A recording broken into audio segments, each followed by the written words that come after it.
every single possibility in the moon can happen if I create some place where they feel heard, seen, safe.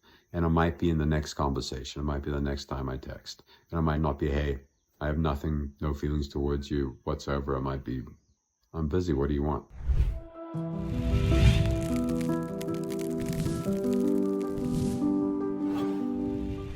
Hi, my name is Lawrence Strauss, and welcome to the Family Disappeared podcast. If you're new to the community, welcome. And if you're a regular to the community, welcome.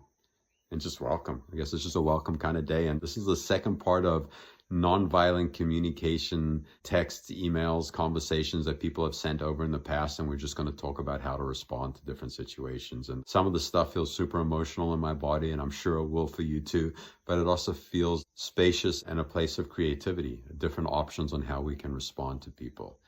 And if you haven't listened to the first part of the show, I definitely suggest going back and listening to it. And we've had some other professionals in nonviolent communication that we've done interviews with. And those are in the playlist or just in the videos. I got to go check, but go back and listen to some of the professionals if you haven't listened to those episodes after you listen to this. And I think you'll get some great insight. Nonviolent communication has changed my life and saved it in so many different ways. And again, if you're new to the community, there's over 100 episodes. There's episodes with lawyers. There's episodes with therapists and narcissist experts and panels of parents and grandparents that are going through this stuff, that are talking about how their lives are transforming, how they're working on themselves. I suggest listening to bits and pieces or whole ones of everything or every single episode. And we are a 501c3 nonprofit. Please donate if you have the capacity. And also realize you're making a donation for someone else. You're giving us the capacity and the resources to bring more stuff to you, and it's going to help the next person, and it might help you too. At the very least, if you help the next person in and we're able to set up nonviolent communication trainings and on-demand stuff, like how many lives can you affect by donating? And donate a lot, donate a little, donate monthly, and we can't do it without those resources from the community. So please do that. And if you're proficient at fundraising, writing grants, and you want to volunteer, please email me at familydisappeared@gmail.com, and love to hear your comments. Same email address. Comment on any of our social media stuff. Please share, like.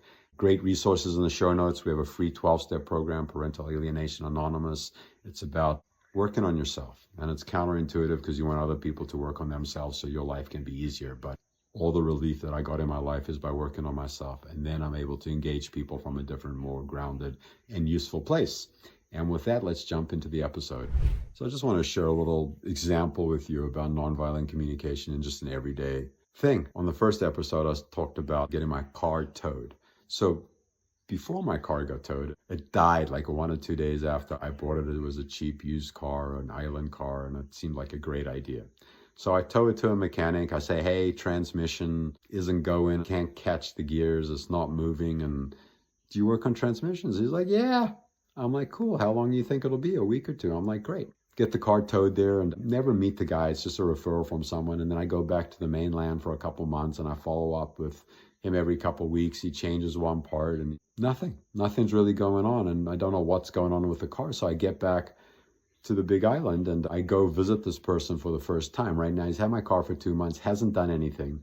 I show up at his garage, no one's around, and he comes barreling down the road in his pickup truck, no shirt on, gets out. I say who I am. I'm like, hey, let's check out the car. He can't find the keys. He finds the keys, then he can't get into the car. And you think your initial reaction would be, what the hell is going on here? Who are you? What are you doing? And because my skill set is a little bit different, I'm like, wow, it looks like it's been a really long day and this is super frustrating and irritating to you. And he went, yeah, I'm overwhelmed. Can you see all the cars around here? I can't get through them all. I lose track. I don't really know what I'm doing. I'm like, oh yeah, you're totally in over your head and you can't find other people to help you and you don't know what to do. So you're just trying to do the best you can. He's like, yeah, this is super crappy. I'm like, yeah, I totally get it. And I'd like to kind of figure out what the next steps are with my car. Can you check that out?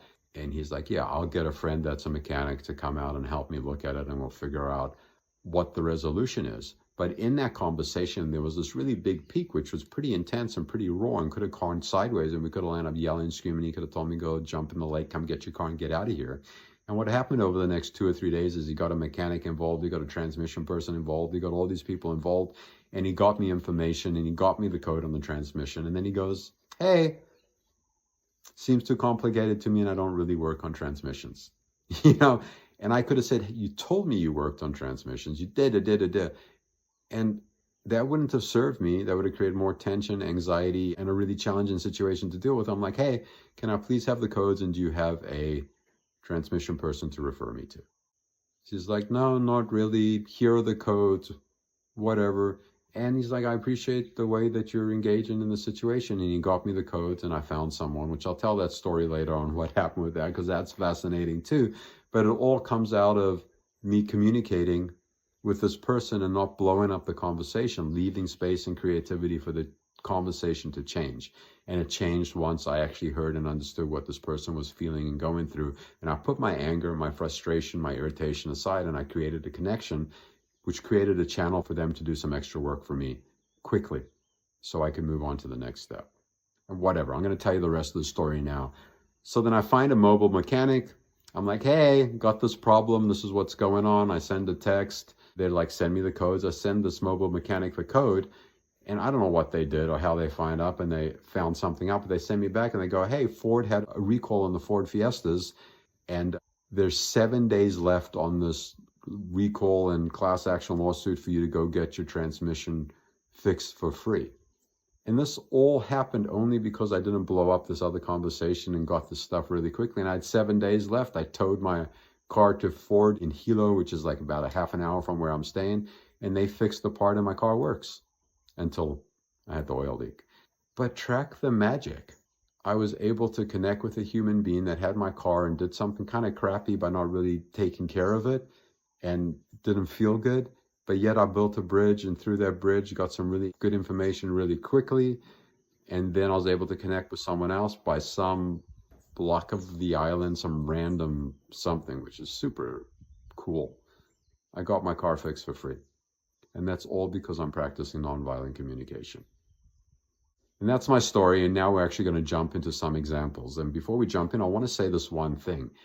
Every modality that's out there, whether it's nonviolent communication, the work by Byron Katie, cognitive attachment theory, systems theory, whatever you're learning about or someone's teaching you about or you're listening to a podcast about, every single one of these things can be weaponized. So nonviolent communication can be weaponized. I can use it to show people how they should be communicating, how they should be showing up, what they should be doing. I could use it in a lot of different ways that become destructive. So just be aware that it's not always the best thing to use it all the times. Like, you need to have some discernment, and you also need to see what your motivation is. Am I trying to get the person to do something? Am I trying to make myself feel better? Or am I just showing up and connecting with this human being? So pay attention to those different nuances. And if it doesn't go really well one time, take a moment, maybe journal about it. Think about it, write what might have happened better, maybe make a repair if that's appropriate.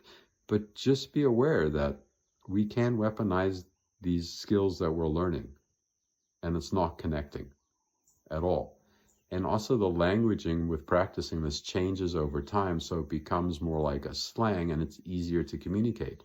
In the beginning, it's more structured, and then you find your own language. Like, my language is a little bit different than if you read the book, because I've been practicing, and you'll find your way too, you know? Okay, let's see what I have here.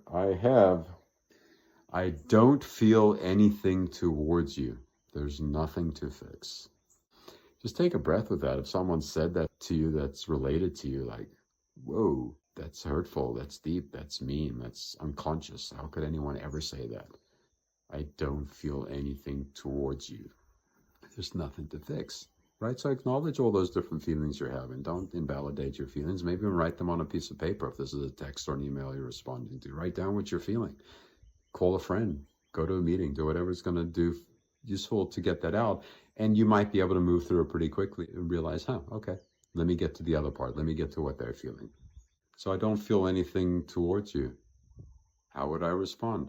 Oh, I'm hearing that you don't feel like you have any connection to me anymore, and anything that I try to bring into the relationship, anything that I'm saying just feels useless to you because we don't have any kind of relationship whatsoever. I'm like, yeah, we don't have a relationship. I don't know you. I don't like you. I haven't seen you for whatever, and you never really cared about me. Oh, yeah. Yeah, you felt like I never really cared about you, like I never really showed up. And you can see that transition, how me reflecting back the first part of the conversation creates the second part of the conversation, which is more about what they're feeling and on a little bit deeper level. And then you can start to get down to what's actually happening. Like, you were never really there for me. Like, that's why I don't have any feelings for you. You never showed up. And it doesn't matter if it's true, not true. It's validating their feelings. Yeah. Oh, yeah. You felt like I was never there for you. There's a lot of times where you would have liked me to show up or to show up differently. Yeah, I would have liked you to listen to me. I would have liked you to come to my soccer games. I would have liked you to give me space when I asked for it. Like, you never ever did what I asked. That's why I don't feel anything towards you. Like, who are you? Yeah, I totally hear how frustrated you are with me. And that I showed up in a really crappy manner sometimes, and I'd be hurt and I wouldn't feel much towards me either. So it makes sense what you're saying. I totally get it. Yeah, I don't feel anything towards you. If I ever did, it would be really, really hard. It would be really hard to get there. Oh, yeah, it would be super challenging to feel something towards me or even want to be around me anymore. That makes sense. That makes sense. And then the conversation changes. They might say something. They might ask how you are. They might tell you something about their life. Every single possibility in the moon can happen if I create some place where they feel heard, seen, safe. And it might be in the next conversation. It might be the next time I text. And it might not be, hey, I have nothing, no feelings towards you whatsoever. It might be, I'm busy. What do you want? And you're like, oh, you're busy. I'm guessing you're at work. I'm guessing you're at school. I'm guessing you're tied up with the kids. I'm guessing you're with your friends. And they're like, yeah, I'm with my friends. I don't have any time for you. That makes total sense. I hope you have a lot of fun, and I'll try to reach out at a later time. Enjoy the day. Done. You know, or they might start to engage from that place and the conversation might transform. So again, in nonviolent communication, we're trying to identify their feelings.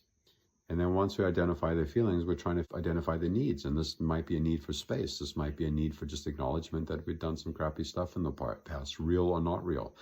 This might be just some acknowledgement that they felt really let down and abandoned and alone. And in doing that, stuff opens up. That rock falls down and there becomes space to connect. And I'm hoping that's making sense. And if you got questions, send an email, familydisappeared@gmail.com. Leave a comment. Let's talk about it. If you have other instances where you can't figure out this email you got, how you could have responded better, send us a copy. Let us come up with some different ideas. And just because we come up with ideas don't mean they're great. They're just different. Make it your own and send it out and see if something different happens, or think about situations that you're navigating on a daily basis. And if we get a bunch of these posted on some of our social media stuff, we can show people different ways to transform stuff, and let us know if you're having a victory with any of this kind of stuff. Let me jump into another one here. This is a good one and also somewhat provocative. Why didn't you fight harder for me? What would you say? What would be your first instinct? Why didn't you fight harder for me, dad, mom, sister, brother, uncle, whatever it is? And like, I fought my ass off. I went to court. I begged, pleaded. I showed up at every one of your events. I sent you emails, texts every day for 17 years. You know what I mean? Like, those are the initial things. And I think a lot of us can relate that those are ways we might have responded in the past, right? Like, I did fight for you. Okay, now let's remove ourselves, put that aside. So we're detaching from our feelings, and with love, we're coming from a place of love. And then we're like, what is this person feeling? Why didn't you fight for me? I'm guessing you're feeling like I didn't really love you, like I didn't really care about you, and you felt all alone and abandoned, and you really just wanted me to show up and fight for you. I'm hearing that it was devastating that I didn't fight harder for you, and it really, really hurt your feelings, and you don't think you can ever recover from that. I'm guessing you would have liked me to fight harder. You would have liked me to keep knocking on the door. You would have liked me to keep sending those emails. You would have liked me just to show up and let you know that I love you. Even if you weren't going to talk to me, you would have liked for me just to show up. These are all different things that we can say. And this person can say, yeah, I would have liked you to just show up anyway. I was a kid. Why were you listening to me? Oh, yeah. You were just trying to survive and didn't know what to do. So telling me to stay away felt like the best way for you to just get through the day. Oh, I get it. You just were in a really, really bad place, and you still wanted me to show up, and you're angry that I didn't show up. I'm sorry I didn't show up in those situations. Can you see how that would be a lot more connecting instead of defending that you did show up? Because you want to get to their feelings, to their needs. And then there's ways to continue the conversation. There's ways to make requests. Yeah, I didn't show up at all, and I know you really don't want to see me. And I'm curious, is there anything that I can do now to support you? Whether it's me showing up somewhere, whether it's me reaching out in a particular kind of communication or helping you with something that you're going through. I would love to show up if you feel like it's appropriate. And they might go, you know what? No, I don't want or need anything from you right now, but thank you for offering that. And you're like, yes, I hear you don't need anything from me right now. And that you also appreciate that I acknowledged that it hurt you that way. And thank you for being honest. And I'll reach back out in a couple of weeks. Or they'll go, yeah, I want you to help me pay for soccer camp. And you're like, oh, you would like me to help you pay for soccer camp? What does that look like? I need $300. So it costs $300 for soccer camp. Can you tell me a little bit about soccer camp, when it is, how long you'd be going for, what it looks like? And now you're in a conversation. Now you've created that bridge and things can change and transform. My middle daughter and my youngest daughter were talking to me, and we had a relationship, and parental alienation was there, and there was all this crazy stuff going on. And I had no languaging for it. I've been doing nonviolent communication for 2 or 3 years, and I decided that I was going to get married again.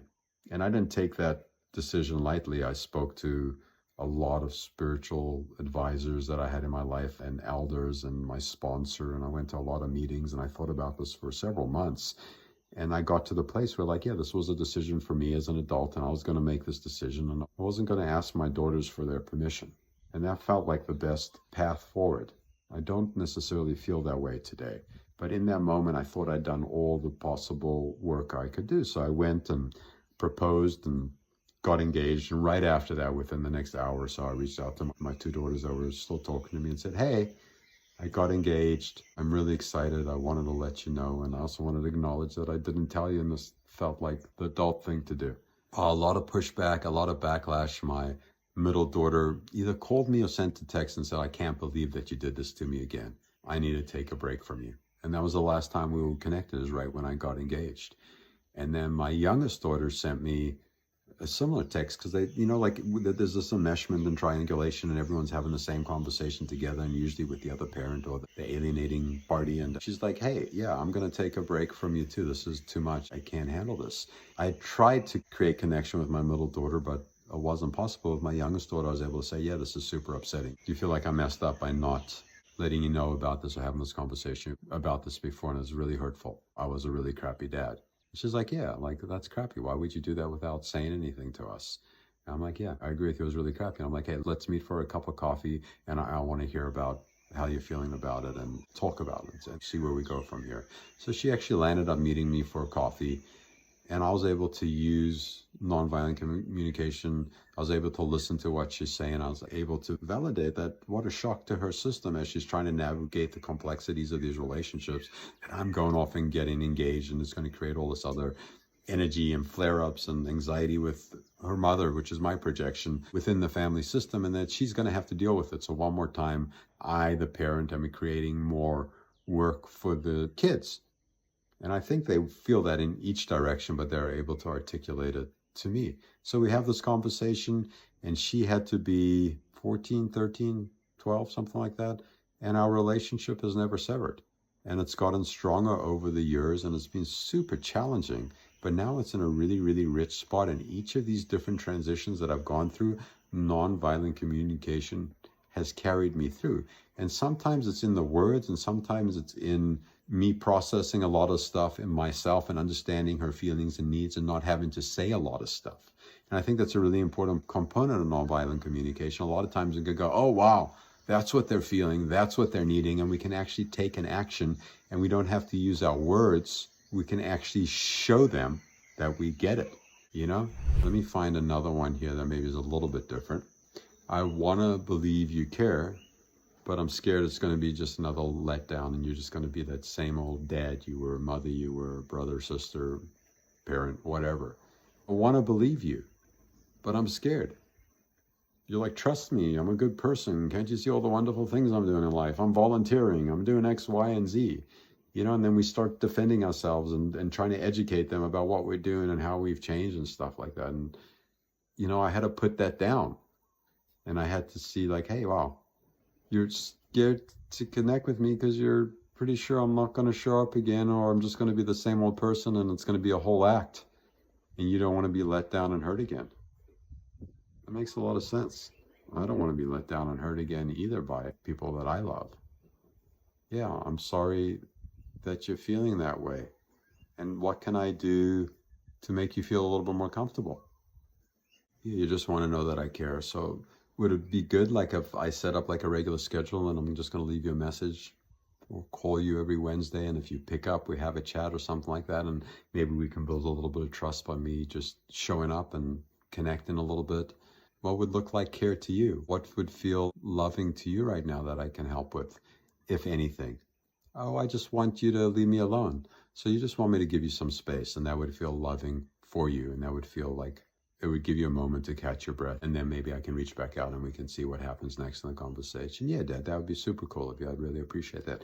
No problem. I'm going to call you in 2 weeks on Monday. Have a great week. It's really important when we're using this nonviolent communication and we're taking guesses, or we're saying, hey, yeah, you just want some space, that I also set up a time when I'm going to reach back out, and don't just leave it open-ended. Oh, I'm going to reach out in 2 weeks. I'm going to reach out in 2 Mondays. I'm going to reach out in a month. I think it's really good for my nervous system, and it's really good for their nervous system, so they're prepared when their next reach out is going to be. And these complexities just build and build and build on top of each other. For the first year, we did nonviolent communication sessions once a week, and it was fantastic, and there was so many changes going on, and then we just ran out of capacity, volunteers, funds to continue it. And now we would really like to get this back up and launched. And if this is sounding like it resonates with you and you want to be part of it and you want to have access to this, we need help with grant writing, fundraising, donations from you. We are a 501(c) nonprofit, so everything's tax deductible. And yeah, just letting you know about that part, because I think this work is just so incredibly important. I'm going to find one more now for the segment. This is a good one. I've been told so many things about you, I don't know what's true anymore. Just take a breath with that. How does that land in your body? Does that feel like something you might have experienced in some fashion? I've heard so many different things about you. I'd want to defend myself. I'd want to say, like, who told you that? What did you hear? Let me know what it is. I'd love to hear. I'm super curious. I know that's important. And maybe it'll come out later in the conversation and you can address it, make it a repair, or whatever feels appropriate in that moment. But in this moment, what are they feeling? What are they needing? I've heard so many bad things about you. I don't know what to believe anymore. Oh, wow. Yeah, you're super confused about who I am. If I'm a good person or if I'm a bad person, like, you can't really tell anymore. You have all this different information and you don't know how to process it or where it goes. That sounds crazy confusing. It's actually making my head hurt. Yeah, I would definitely feel very similar to you, the way you feel. Yeah, Dad, like, who are you? You say you're doing these good things, or you're saying you were always there for me, but I don't remember you being there for me. And then I hear that you weren't there for me, but then I do have some memories, and I don't know what to do with that, Dad. Mom, sister, brother. I'm like, yeah, it's hard to figure all that stuff out, especially when there's so much stuff coming at you and you're just trying to live your life and be happy and hang out with your friends and just get through school, just make it to school, just be able to play with your friends and relax. I get that. Not knowing what's true anymore is a real challenge for you. And thank you for sharing that with me. That takes a lot of vulnerability and courage. I'm super proud of you. I really appreciate you sharing that with me. It's really cool to see my daughter, son, child growing up. Like, that's a level of maturity that I did not have at your age. Super cool. I feel super proud as a parent right now, hearing you say, you don't know what's true, you don't know who I am, you don't know what to trust me. And those are hard words to say. That takes a lot of courage to be able to say that to me. So you see all these different bridges that I'm building, and they might not necessarily be in the same sentence, and they might be completely different for you. But each bridge that I'm building is giving me an opportunity to connect, to attune, to be present with this person. And each time I do that, it gives them an opportunity to connect, to be present with me. And I'm not creating any more harm. I'm leaving these conversations with no more harm and nothing that I need to repair most of the time, and hopefully a deeper connection. And I got to tell you this has changed my relationships with the people I work with, the people that I'm in community with my parents, with my daughters. Like, my youngest daughter, we have a really great relationship, and we have a depth in our relationship I don't think she gets in a lot of different places, because I keep coming back to her feelings, to what's going on in her life, and I keep reflecting. And she does the same to me now. Now we're kind of like rowing together, and we're kind of learning together, and she's learning this different form of communication. I'm going to finish up with this one story. My mom is somewhat challenging, and I love her to death. I think she's incredible, but the communication stuff is really challenging as she gets a little bit more mature. And I don't get a lot of my needs met sometimes, but I can always meet her where she is. And if she's having a hard day or has a pain or something going on, I can always reflect, well, that doesn't feel good. That sounds super painful. That's really confusing. Like, I'm not trying to get something from her. I'm not trying to get a need met. I'm just trying to meet her where she is. And it creates all this spaciousness and this ease to have a conversation with her as she ages. And now she does the same thing to me. She starts to reflect back stuff to me. She starts to take guesses. No one's teaching her to do this. No one's telling her to do this. It's just a natural evolution of how we're starting to communicate with each other.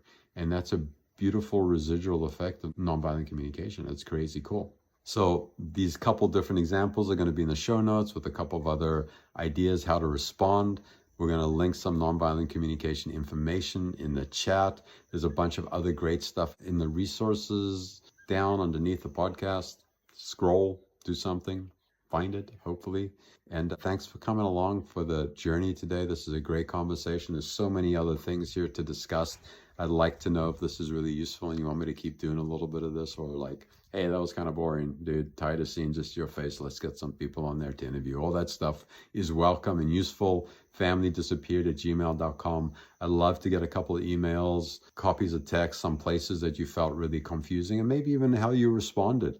And then we can break down some of that stuff on the show. I think it'd be super fun and super interesting for everyone, you and everyone else involved. What was the response? We can find some different places in there and we can kind of dissect them, go, well, was it useful? Was that not useful? Wow, that was a great response. What would have happened if we would have tried something like this? And we can start to do a little bit more of a deeper dive into the complexities of what we're talking about. So thank you for coming out to play today.